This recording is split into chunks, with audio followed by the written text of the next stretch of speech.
state of New York. We welcome Congressman-elect Michael Grimm. He joins me right here in studio, and Congressman-elect Chris Gibson joining us from Kinderhook, New York. Both are Republicans.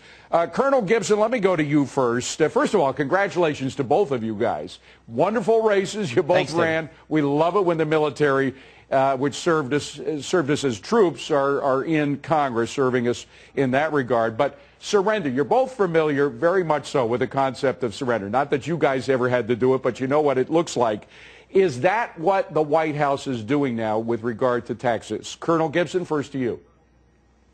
Well, David, it's good to be with you, and let me extend my congratulations to Mike. I look forward to working with you.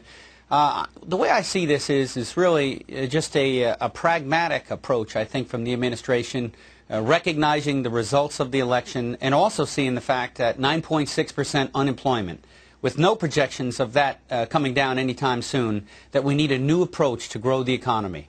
And the approach we need to adopt is one that listens very carefully, that's imbued with positions from our small business. You know, small business owners, they tell me every day the impediments to growth. They're taxes, regulation, and health care costs. In this environment right now, it's hostile and uncertain to growth, and we need new policy direction to start growing jobs. Well, so and Mike, I'm encouraged to hear. Mike, let's face it, the president had this rhetoric for weeks about these taxes going up, saying that the new taxes would only hit millionaires and billionaires. You're a small businessman. By the way, you're also in the FBI as a special. You've done a lot of things. Both of these guys are have extraordinary bios.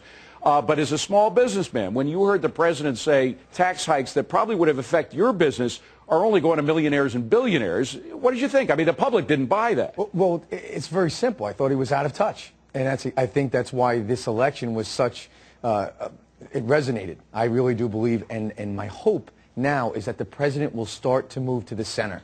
Because if we stay polarized, we're not going to get anything done. So I'm hoping now that the message that was received by the president was that he realizes that America is center-right. It is not far-left agendas with this tax. Or at the very least, it's center. It's right. It's definitely not center-left. It's definitely not center-left. You know, I believe it's center-right. But at a minimum, if the president starts to move to the center, and this is the first inkling that we're getting, that he is willing to move and compromise, then it's going to be a much better situation for the American people. All right, but Colonel, there's another phrase from the military, which is a feint. That's when somebody makes a feint in one direction, but in fact is continuing on their other directions. Is it possible, and forgive me for being cynical, but after a year and a half of seeing so many feints in so many different directions by this administration, I'm cynical about what they do. Could this just be a feint to throw their opposition off guard? Well, look, time will tell.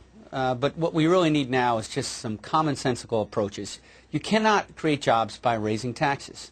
You know, in our history, we've seen a similar circumstance. You look at 1931, 1932, and to close a deficit, the President and the Congress enacted the largest peacetime tax increase in our country's history at the time with the Revenue Bill of 1932.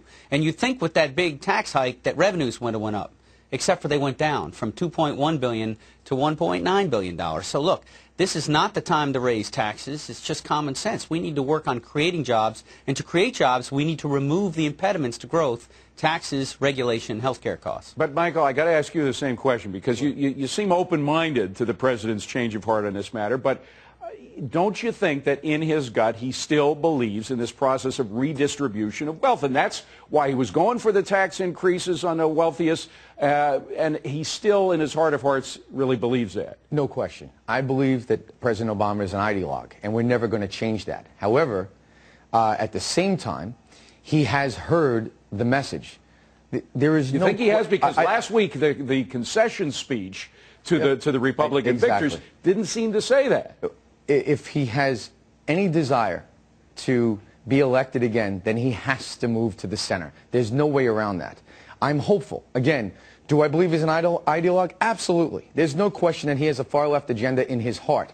But we have to hope for the best, that he is going to move to the center and work with us, because at the end of the day, this unemployment rate has to go down. We have got to get people back to work again. That's the only option for all of us. Colonel Gibson, the problem is you got this period now for the next month and a half or so where a lame duck Congress could do virtually whatever they want to do. I mean, they don't have any compulsion to go one way or the other necessarily, but is it possible that we may have some action with this lame duck Congress and the president on taxes that go against what he just announced?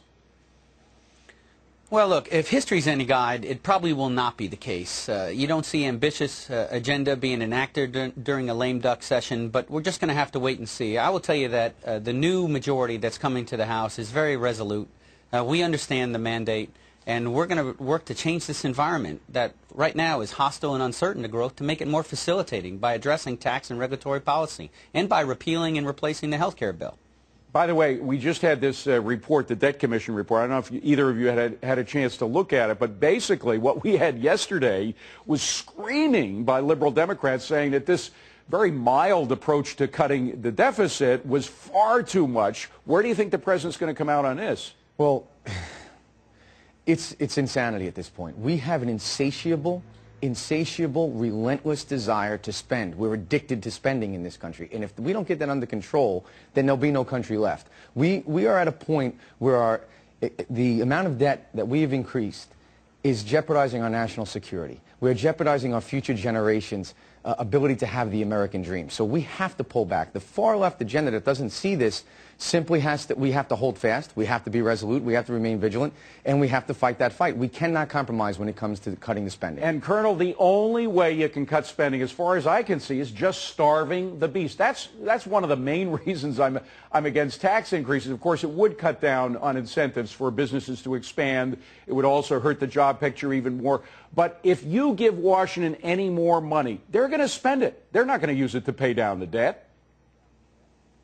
Well, that's true. And, you know, I think we've got a good start by looking at the non-defense discretionary spending and holding that to 2008 levels. But I'll tell you, we need to look across the entire federal budget because we need to do more with less. For too long, we did less with more.